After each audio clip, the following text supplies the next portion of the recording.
One of the most important products sold by a $250 billion retail empire is a simple hot dog. What if I told you that this hot dog, which has been priced at exactly $1.50 since 1985, is one of the most powerful and profitable marketing tools ever invented? Costco sells more than 150 million of these hot dogs every single year, more than all the hot dogs sold in every Major League Baseball stadium combined. And on every single one of them, they lose money. And they have absolutely no intention of ever stopping. If you've ever been to a Costco, you know the food court. It's usually the first thing you smell when you walk in and the last thing you see on your way out. And for decades, its undisputed king has been the quarter-pound, all-beef hot dog and soda combo. In 1985, Ronald Reagan was president. The average cost of a new car was about $9,000, and the Costco hot dog combo cost $1.50. Today, nearly 4 decades and a mountain of inflation later, it still costs $1.50. When the company's current CEO once complained to the founder about losing money on the deal, founder Jim Seingal had a simple, direct response: "If you raise the effing hot dog, I will kill you." This is not a gimmick. It is a deadly serious, fiercely protected business strategy. So why would one of the most famously efficient and cost-conscious companies in the world willingly lose millions of dollars a year on a lunch combo? How is this cheap hot dog secretly one of the most important pillars of their entire global business? That's the question we're answering today. The simple and most obvious explanation is that the $1.50 hot dog is a loss leader. This is a classic retail strategy where a popular product is intentionally sold at a loss to attract customers into the store. The strategy is amplified by the brilliant placement of the food court. In most Costco warehouses, it's located at the very front of the store, near the exit.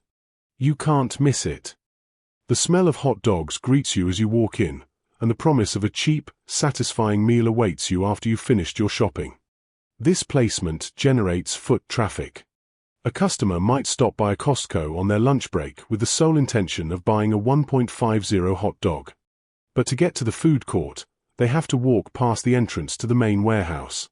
And through that entrance, they see a giant pallet of discounted televisions, a great deal on a new set of tires, or a mountain of their favorite brand of coffee.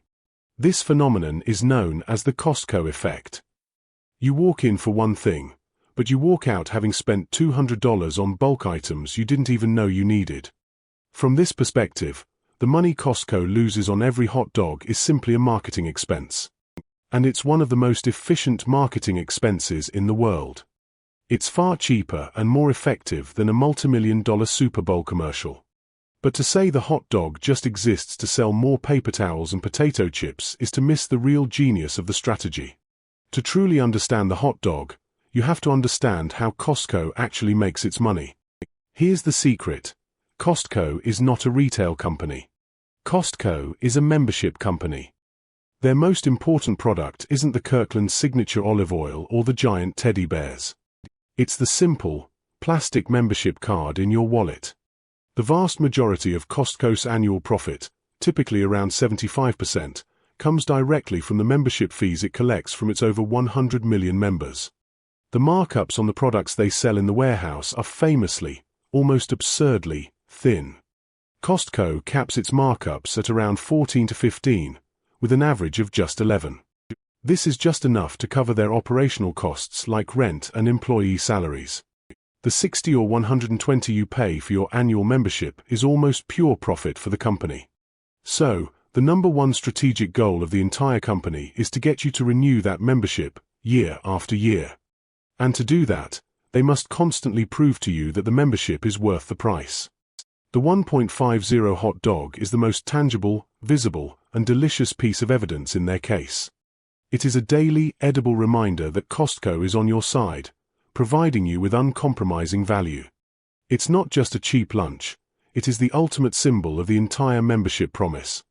Even as a symbol, the question remains, how is it financially possible to keep the price the same for nearly 40 years while the cost of beef, labor, and buns has skyrocketed? The answer is a masterclass in operational obsession. First, when the price of their longtime hot dog supplier, Hebrew National, went up, Costco didn't just accept it and raise the price. They chose a more radical path. vertical integration. They brought production in-house, building their own dedicated hot dog manufacturing plants in California and Illinois.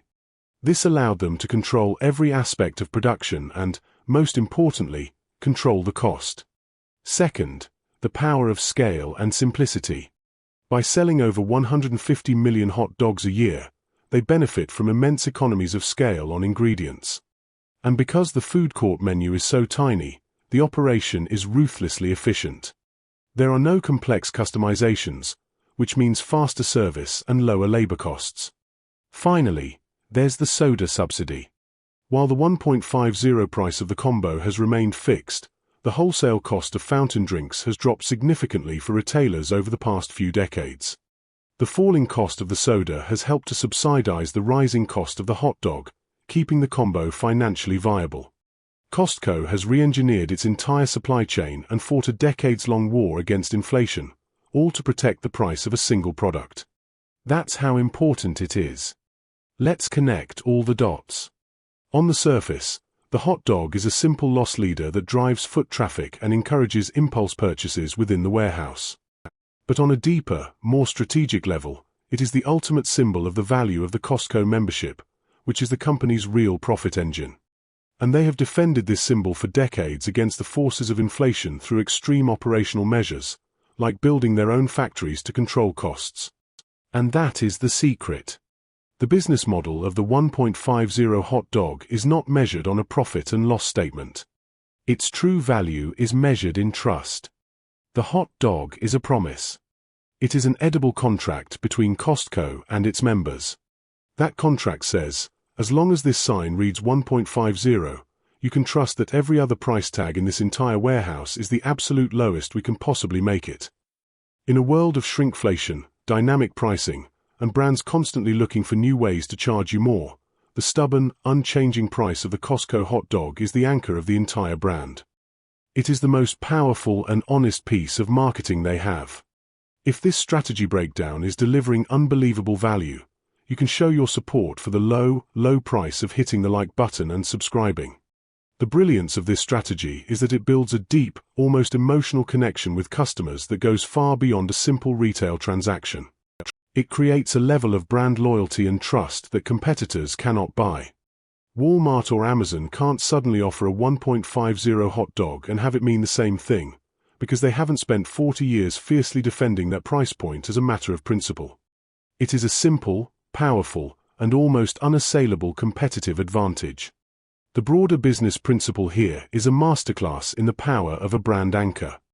Every great company has a core promise to its customers, but that promise can often feel abstract. A brand anchor is the single, tangible product, service, or feature that makes that abstract promise real, believable, and memorable. For Volvo, it was the invention of the three-point seatbelt, a symbol of safety. For Zappos, it was the 365-day return policy, a symbol of customer service. For Costco, it's the 1.50 hot dog, the ultimate symbol of value. The lesson is to find the one iconic thing that perfectly and simply communicates the most important promise your brand makes to its customers. And then, protect it. At all costs. If you learn something new, hit the like button and subscribe for more strategy breakdowns. And let us know in the comments, what company's strategy should we unlock next?